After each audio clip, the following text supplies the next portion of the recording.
kızdı keçke işledet. Geç girip kalgan кезде Jez kempir uyga kirip es algаны жатканда kız Jez kempirдин шыпыргызын alıp asmaga uçup çıgat. Бул убакта атасы менен апасы токойдо кызды издеп жүргөн болот. Kız atası менен апасын көрүп жерге конот. Kız көргөн апасы менен атасы kızды басып жыгылышат. Эпте үйгө келгенде kız курсагын тойгузуп алып эле уктап калат. Эртеси Jez кемпир келип kыздын атасынын шыпыргынын сурап алып кайра үйүнө учуп кетет.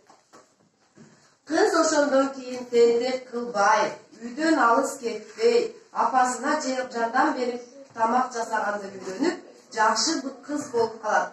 Bir күнү үйүндө жалгыз отурса, Jez кемпир келет да кызга айтат: "Эй, тентек кыз, сен атаң менен апаңа жардам берген жакшы кыз болдуң. Эми мен сага тийбейм. Аны коюп мага нан берчи, курсагым ачты" дейт. Kız үйүнө кирип, өзү жасаган нандан, анан bir идишке айран куюп чыгып берет.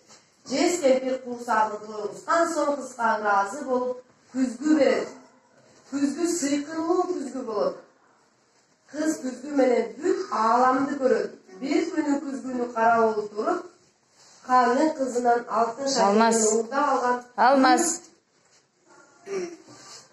үй кызматчысын көрүп калат. Эртеси эле хан элге жар салат. Кимде ким кызымдын алтын шакегин таап берсе, аттын башындай алтын берем дейт.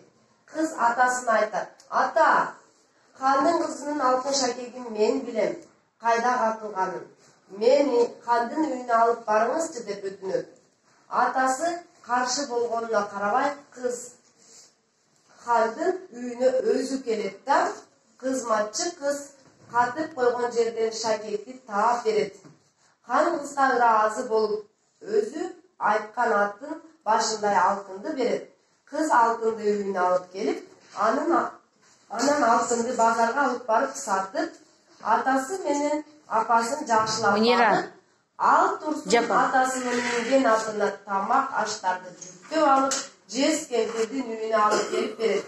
Jez кемпир кызга ыраазы болуп, рахматын айтат. Ошондон кийин тентек кыз атасы, апасы болуп, жыргап, куунап жашап калышыптыр. Түшүндүкпү жомокон? Тентек болбошу